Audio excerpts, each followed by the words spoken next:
It was supposed to be a quiet, perfect evening, the kind of night that might finally change everything. I had spent the whole afternoon in our small Portland kitchen, carefully preparing Dylan's favorite dinner: creamy truffle mushroom risotto, garlic roasted asparagus, and a freshly baked sourdough loaf I'd made from scratch the night before. I even lit candles, set the table with the good plates. Everything was intentional, precise, because tonight I was going to tell him. I was pregnant, 6 weeks along, our baby growing quietly inside me. He didn't know yet. No one did. Well, except for the woman who ruined it all. Joanne. Dylan's mother had moved in with us 9 months ago after her divorce. She said it was temporary, that she just needed a place to get back on her feet. But instead of healing, she had slowly poisoned the air inside our home. And tonight, she was the only variable I hadn't been able to control. She invited herself to dinner, brushing past my protest with a cool, "Family dinners are important, dear, especially when you've got secrets you think you're hiding so well." That should have been my first warning. I was already nauseous from the pregnancy, the kind of unrelenting sickness that doesn't wait until morning. But I pushed through, hoping tonight would be different. Hoping this meal, this night, this announcement might finally soften her, might make her see me. Instead, it broke me. I still remember the sound of her heels clicking against the hardwood as she walked toward Dylan. Just as I brought out the risotto, she placed a manicured hand on his shoulder and leaned in, whispering something too soft for me to hear. But I didn't need to hear it, because I saw his face. It changed in real time, from calm to furious, as if someone had flipped a switch inside him. His warm brown eyes went cold. His jaw clenched. He stood, so abruptly his chair screeched across the floor. "Is this true?" he demanded, staring straight at me. "You've been lying to me." I froze. "What are you talking about?" "Don't play dumb, Maya. Did you think I wouldn't find out?" Before I could even process the words, his hand shot out. The slap came fast and sharp. I barely registered the sting before I was stumbling backward, hitting the wall behind me. My vision blurred. My cheek burned. For a second, I couldn't breathe. Then came the nausea, violent, involuntary. My stomach clenched, and in front of both of them, I threw up. Dylan recoiled, disgust etched across his face. "Maya, what the hell?" His words cut off when he saw something fall from my purse, which had tipped over in the chaos. A small pink stick. He reached down, picked it up, and looked at the tiny window. 2 lines. His face drained of color. "Is this?" I was still on the floor, clutching my stomach with one hand, the other covering my burning cheek. "Yes," I whispered. "I'm pregnant." Silence. For one long, suffocating moment. The only sound in the room was the sizzle of asparagus still crisping in the oven.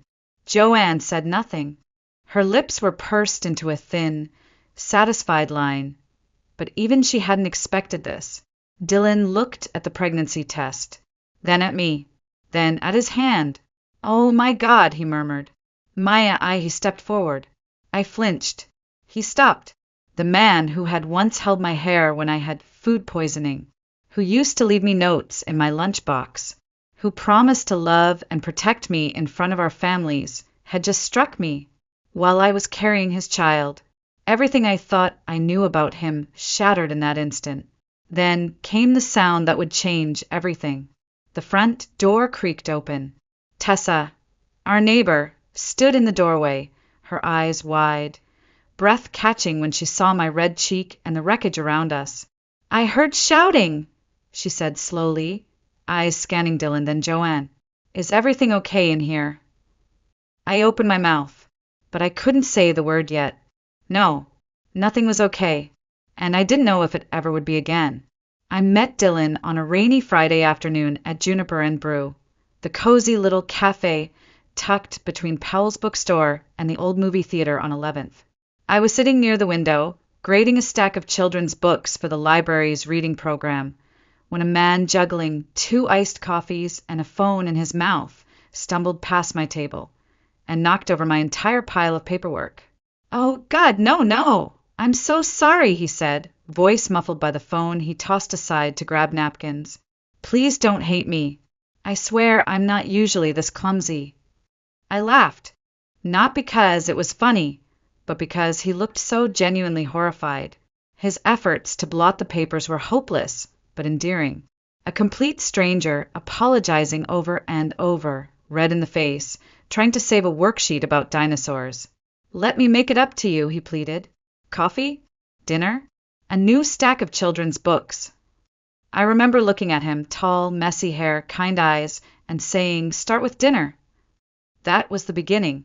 Dylan was golden. Kind, attentive, funny in a way that didn't need to be loud. He was an architect with a deep love for old houses and a habit of sketching people when he thought they weren't looking. He called me fascinating, treated my job at the public library like it was the most noble profession in the world. We got married a year later, in the fall, beneath a canopy of turning leaves. Our vows were quiet, honest, and filled with laughter. We bought a small house on the east side, old but full of charm, and talked about having children someday. On weekends, we wandered farmers markets, planned trips we couldn't afford, made slow breakfasts in our pajamas. It was simple. It was good. It was real. Until she moved in. "It's just temporary," Dylan said when Joanne called crying, 2 suitcases packed and nowhere to go after her second divorce. "She's heartbroken, Maya. She just needs a little time." I wanted to be understanding. I really did. But even from the beginning, Joanne made it clear I was not what she had imagined for her son. She never said it directly. That wasn't her style.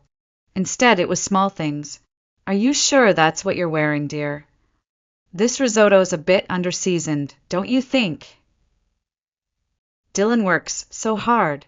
You should really give him more protein." She rearranged my spice rack while I was at work. Told me which laundry detergent Dylan used to prefer. Left passive-aggressive sticky notes about how to fold his t-shirts. At first, Dylan brushed it off. "That's just Mom," he said. "She doesn't mean anything by it." But slowly, her influence crept deeper. He started noticing things he'd never commented on before. The way I loaded the dishwasher, the time I spent on calls with my sister, my grocery choices, and those little criticisms. They always followed long, whispered conversations between him and Joanne, behind closed doors, over cups of tea late at night. Once, I overheard her on the phone. "She hides things, Dylan. I've seen her sneaking off to the bathroom. Probably stress. Or something else. Are you sure she's not keeping secrets?" My blood went cold. At the time, I brushed it off. I wanted to believe Dylan knew better, that he loved me enough to see through her need for control. But with every passing month, it got harder to tell where her voice ended and his began. Then, 3 weeks ago, I found out I was pregnant. And for a moment, everything else faded. I wanted to believe it would change things. That maybe this would be the moment he'd come back to me. That the man I married still lived somewhere inside him. But Joanne was always one step ahead. Looking back now, I realized Joanne never needed proof. She only needed doubt. And once that seed was planted in Dylan's mind, she watered it every day. I started noticing how quiet he became after speaking with her. How his eyes lingered a little longer when I said I was tired, how he'd glance sideways when I came back from the bathroom.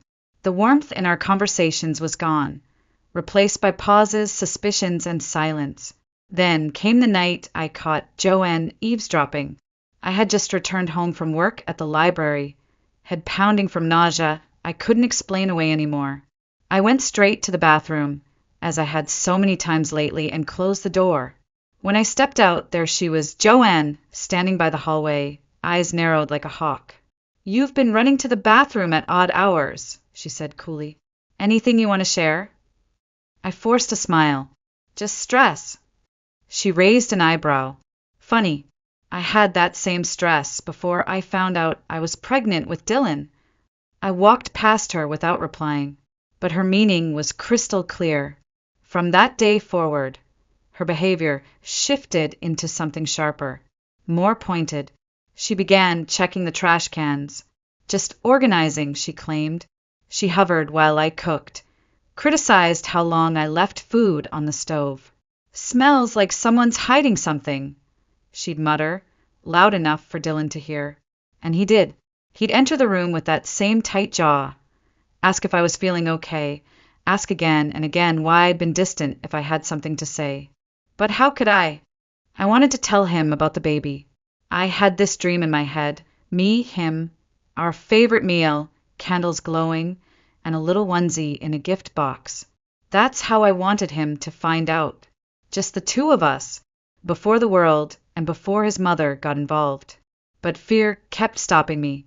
Not just fear of his reaction, but fear that he wasn't really him anymore, that he had become her. That maybe if she told him the sky was green and I was lying, he'd believe it. So I waited. I kept saltine crackers in my library desk drawer, claiming I was just cutting back on sweets. I blamed my exhaustion on a book drive. I told myself I just needed a few more days, a perfect moment, one quiet night where we could be alone, where maybe I'd feel safe again. That moment never came. Instead, Joanne made sure of it. It was a Wednesday. Rain clung to the windows like it always did in early spring. I was in the kitchen layering the truffle risotto, heart pounding, stomach churning, nerves tangled in 1,000 knots. The onesie, white with tiny forest animals, was hidden in a gift box by the table. I kept glancing at it, imagining Dylan's face when he opened it. But then I heard her voice. She was in the living room, on the phone.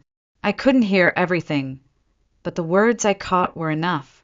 "She's hiding something, I know it. Probably having an affair, running off every chance she gets. My son deserves better than that." My hands shook as I set the dish in the oven. An affair? Is that what she told him? Is that what she whispered in his ear? It all made sense, his growing coldness, the way he flinched when I touched him, the way his questions turned from curious to accusatory. She was poisoning him against me, not with facts, but with fear, with manipulation dressed as maternal concern. And worse, he believed her.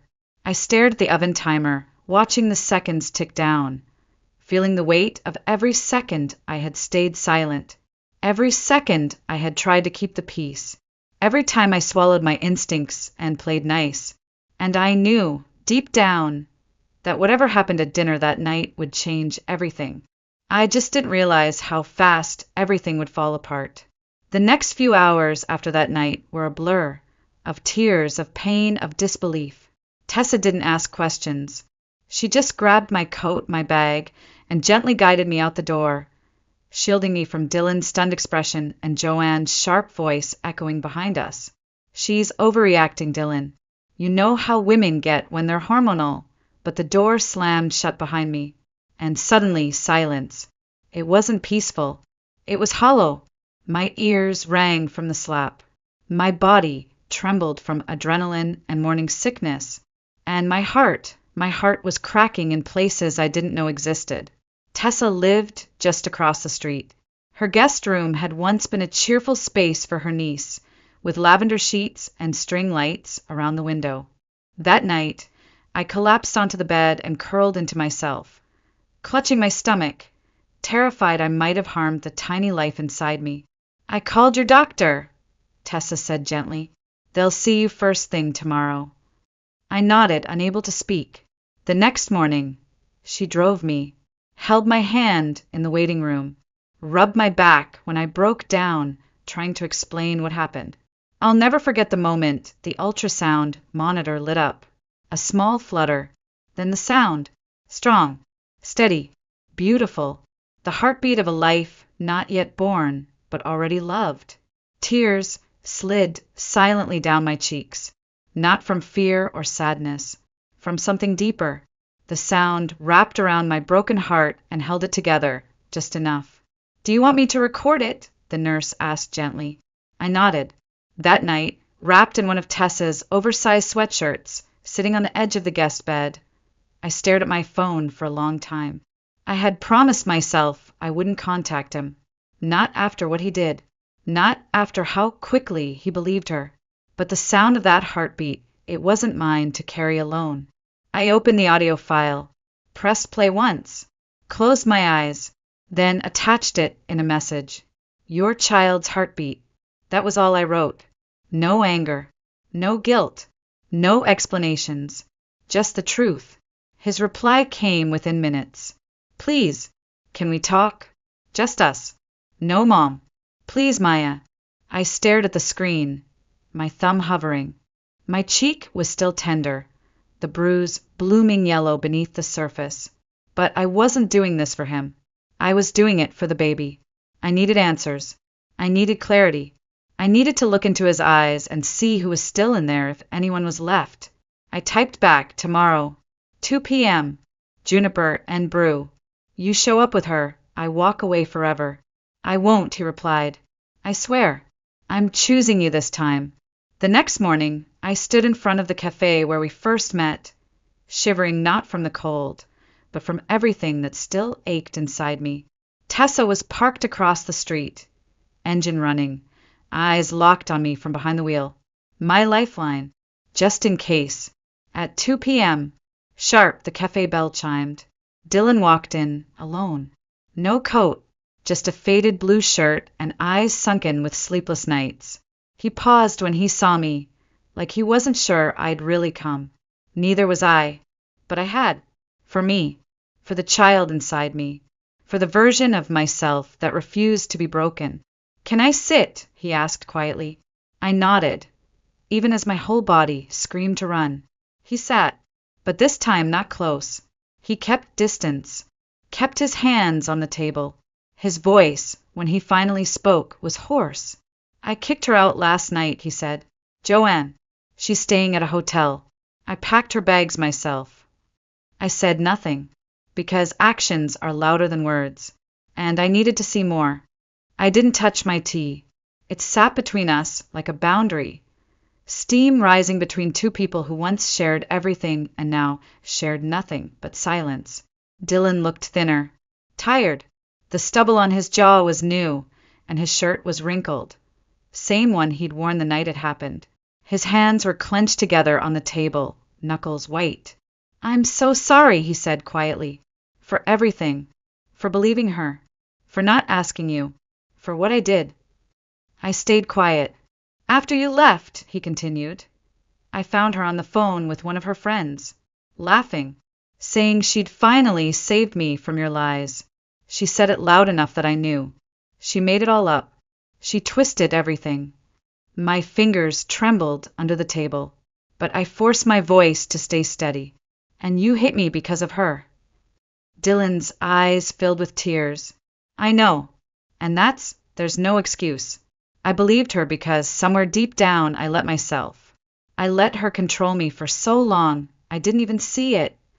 I stared at him, the man who once made me laugh so hard I cried, the man who promised to protect me, the man who had used his hand, not to hold me, but to hurt me.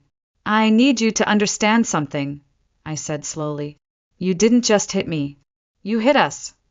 His eyes dropped to my stomach. I know, he whispered. I do, and I hate myself for it. Then prove it. He looked up, startled. I continued. I have conditions. If you break even one, I'm done.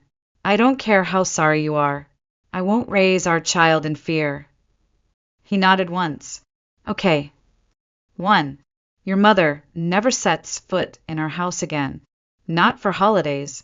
Not for visits. Not at the hospital. Nothing. She gets no information about the baby. No photos. No updates. Done. 2. You go to therapy. Alone. Every week. And we do couples counseling too. You start immediately. I already had my first session yesterday. 3. I said, leaning in, my voice like ice. If you ever raise a hand to me again, even once, I will press charges and file for full custody. No second chances. His shoulders dropped, shame folding his body. I wouldn't blame you, he said, then reached into his pocket and slid something across the table. A business card, family law attorney. I already asked her to draft custody papers, he said. If I ever get violent again, you get full custody. No fight, no court. It's in writing. My throat closed up. He was serious. For the first time in weeks, I saw something real in his eyes. Not just guilt, but the will to change. The man I married, buried under layers of control and denial, clawing his way out. Still, I didn't relax. Because words are easy. Change isn't. I'm not coming home, I said quietly. Not yet. He nodded. I understand. And we don't do anything until counseling begins. Already booked, he replied, sliding another card toward me. Dr. Reena Patel, trauma-informed, couples counseling. I don't want promises, Dylan, I said. I want proof. Over time. You don't get to earn me back in a day. His voice cracked. Whatever you need. I took a breath. A long, hard breath. Then here's what I need next, I said. The next doctor's appointment. You can come. His face lit up like I'd handed him the sun. But Tessa comes too, I added. I'm not ready to be alone with you, yet. Of course, he nodded quickly. Anything that makes you feel safe. For the first time since that night, I allowed myself a flicker of something fragile.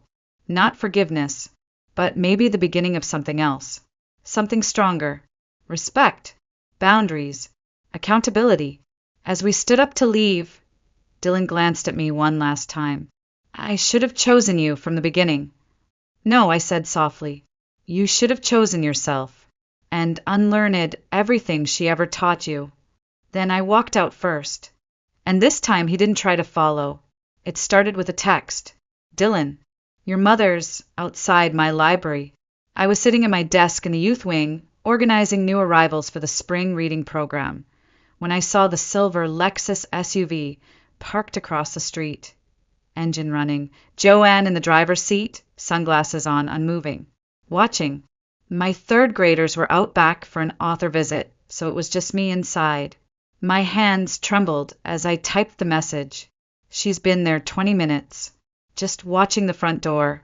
His reply came fast. Don't move. I'm calling the police. 15 minutes later, 2 officers arrived. From behind the library blinds, I watched as they approached her car. Joanne immediately turned on the tears. Trembling hands, cracking voice, the perfect victim.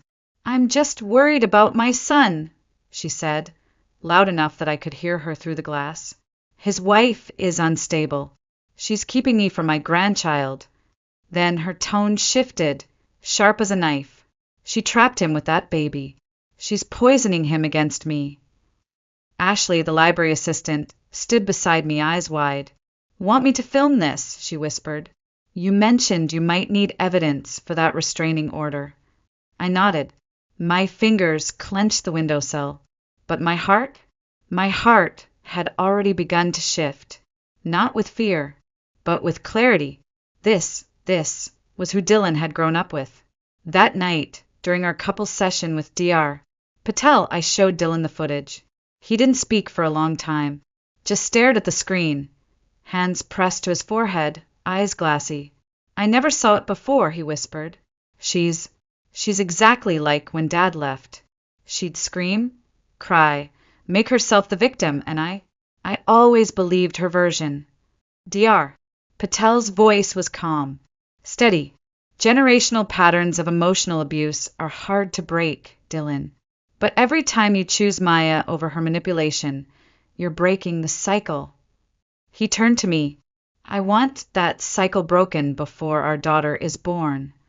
And just like that, it became real. Our daughter. The next week, I had another ultrasound. Tessa drove me to the clinic, and Dylan followed behind in his car. A precaution we'd agreed on. Boundaries still mattered. Safety still mattered. Inside, the technician smiled as she slid the gel across my stomach. Would you like to know the gender? She asked. I looked at Dylan. For the first time in months, I saw hope in his face instead of guilt. I nodded. It's a girl. My breath caught. A girl. A tiny future already growing inside me. I reached instinctively for my belly, and for the first time, Dylan reached across the space between us, and I let him. His fingers brushed mine. Gentle. Careful. She'll never know this kind of fear, he whispered. Not while I'm breathing. But Joanne wasn't done. As Tessa and I walked back to the car, we saw her leaning against her SUV in the parking lot. Her lipstick perfect, her eyes cold. Before I could react, Dylan stepped between us. He hadn't even hesitated. Leave, he said. Now. I have a right to know about my granddaughter, she snapped. You can't cut me out.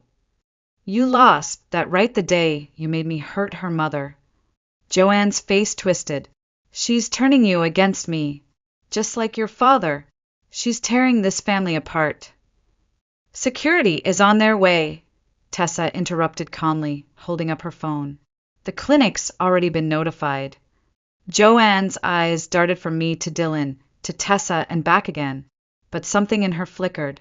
She realized, maybe for the first time, that she had lost. She backed away slowly, heels clicking, voice tight with rage. This isn't over. But we knew it was, because this time we were the ones drawing the line. That night, back in Tessa's guest room, I sat by the door. Dylan wasn't allowed to stay yet, we still weren't ready, but he sat outside, just on the other side of the wall. I filed for the restraining order, he said softly through the door. For all three of us. My hand moved to my belly. I closed my eyes, and for the first time since everything fell apart, I felt something I hadn't dared to feel in weeks. Not just hope, but safety. I returned home in the 5th month of my pregnancy. Tessa helped me pack, folded my maternity clothes with quiet care, like each shirt was a choice I had made for myself. Are you sure about this? She asked as we zipped up the last suitcase. No, I admitted, but I need to try. Not for him, for her. The drive back felt longer than it should have. My hands trembled slightly on my lap as we pulled up to the house. The same house where I had been slapped, humiliated, gaslit. But when I stepped inside, everything had changed. Joanne's things were gone. No more crystal figurines glaring from the mantel. No more homemade potpourri that made my eyes sting. No more photos of Dylan as a child with a handwritten note that said, "My little man, always mine." Even the walls had changed. Dylan had painted them soft yellows and greens, the same shades we'd picked for the nursery years ago, back when having children still felt like a shared dream. I got rid of the dining room table, he said quietly, appearing in the hallway like a shadow, learning how to stand in the light. Didn't want you to have to look at it every day. In its place stood a round oak table, warm, welcoming, no head of the table, no hierarchy, no throne for his mother to hold court from. Everything felt softer, but I didn't unpack everything. Not yet. We created new routines. Dylan would text before coming home, even if it was just from work. We cooked together, small things. He never assumed, never acted like he was entitled to closeness. He knew now everything was earned. Every decision about our baby was made together. No whispers, no interference. And then came the first test. At 7 months, a package arrived at my workplace, beautifully wrapped with a silver ribbon. Inside was an antique rattle, heavy, cold, engraved with EMW, Elena Maya Walker, our baby's initials. There was no note inside, just a small card slipped underneath the tissue paper. Blood is thicker than restraining orders. I stood there in the staff room, holding that message like it was a loaded weapon. I didn't cry. I took a photo, sent it to Dylan, and 20 minutes later, he showed up at the library, the rattle in hand, marching straight to our lawyer's office. She's testing boundaries, he told the attorney. I want that documented. That night, he found me in the nursery, sitting in the rocking chair we'd assembled the weekend before, hands pressed to my belly. I'm scared, I whispered. What if she never stops? Then we never stop either, he said. Every time she pushes, we push back, with truth, with the law, with each other. I won't let her near our daughter. We met with Dr. Patel the next morning to build a full safety plan. We created new passwords for daycare pickup, installed security cameras, informed neighbors and friends. Even Tessa's partner Tom, a local police officer, agreed to be our emergency contact. Every step made me breathe a little easier. Then we got a call from the hospital. Someone had been calling, pretending to be my mother, asking about my birth plan. "Joanne, I'll change the registration," Dylan said instantly. "Different hospital. I'll register you under Tessa's address. No one else will know." I nodded, throat tight with anxiety. But I couldn't ignore what I saw in him now. How fast he moved, how thoroughly he protected. How different he was from the man who once stood silent while I cried in our kitchen. "You're doing the work, Dr. Patel said in our next session. "Both of you. That's what matters." And it did, because the nursery we built together wasn't just a room. It was a symbol of reclaimed space, of healing, of the kind of love we wanted our daughter to know. Not the love that controlled, but the love that protected. Labor began at 2:13 a.m. on a Tuesday. It wasn't dramatic, just a slow tightening across my lower back that grew more frequent with each hour. By 4 o'clock, I woke Dylan. By 4:05, he was already in motion. He followed the plan exactly. Tessa was called, the hospital bag already in the trunk, the car seat secured, the cameras on, front door locked, back door double-checked. No signs of the silver Lexus. We drove to the new hospital registered under Tessa's address. Private maternity wing. Security briefed. Our OB already waiting. The delivery room was nothing like what I had feared. No screaming. No chaos. Just steady breathing. A hand holding mine. Dylan at my side. Tessa just outside the door like a sentinel. 12 hours later, after what felt like a lifetime of contractions and clenched jaws and whispered encouragement, our daughter arrived. Elena Maya Walker. Tiny, pink, lungs screaming with life. A perfect cry. 10 fingers, 10 toes, and eyes that opened wide before the nurse could even wrap her in the soft, green blanket. Dylan sobbed. He didn't even try to hide it. "She's perfect," he whispered, touching her foot gently. "She looks just like you." I held her against my chest, heart wide open, arms trembling not from exhaustion, but from love that cracked through every scar, every bruise, every broken moment before this. This was ours. This was what we fought for, until someone tried to take it again. An hour later, a nurse walked in holding a bouquet. White lilies, a simple card, to my first granddaughter. She'll need her grandmother soon enough. Blood is forever. Jay, I stared the message. It wasn't anger I felt. It was finality. "Give this to security," I said calmly. "Have them flag the name. Anyone who delivers on her behalf, we want documented." The nurse nodded and left. Dylan didn't say a word, just stood, holding Elena's tiny hand, eyes hard with resolve. That night, Tom, Tessa's partner and our emergency contact, took the night shift outside our hospital room. He stood near the door like a quiet shadow, sipping coffee and scrolling his phone, ready to intervene at the first sign of trouble. But there was none, because Joanne knew. She had no power here anymore. 3 days later, we came home, not just to a house, but to a new life. The locks were changed, security reinforced, the nursery lit with soft morning sun, and a wall of hand-painted woodland animals Dylan had stayed up late to finish. "Welcome home, Elena," I whispered as I carried her in. The first nights were hard. Diaper changes, late feedings, exhaustion that blurred the days. But in between the chaos, there were quiet moments of peace. Moments where Dylan would rock her to sleep humming lullabies. Moments where we laughed when she sneezed mid-yawn. Moments where I looked around the nursery and realized I wasn't afraid anymore. At Elena's 1-month checkup, the pediatrician smiled. "She's thriving," she said. "Whatever you're doing, keep doing it." And we did, together.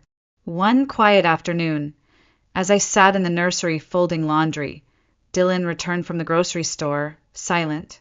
He stood in the doorway for a long time, Elena asleep in her bassinet beside me. "I saw her," he said finally, "at the store." My heart skipped. What happened? She tried to speak to me. I walked away, called the store manager, followed our plan. I exhaled. "And how do you feel?" I asked. "Sad," he admitted, "but steady." I didn't hesitate, Maya. Not once. She doesn't own any part of me anymore. He walked over, took my hand. "Our daughter will never have to unlearn the kind of love I grew up with," he said. "She'll only know the real kind, the kind that builds, that protects, that chooses over and over again." I looked at our child, sleeping, safe, surrounded by a future we carved out of wreckage. "You broke the cycle," I whispered. "No," he said. "We did." Outside, the sun was setting, painting the nursery walls in gold. We didn't just survive. We rebuilt. For her. And that made every scar worth it.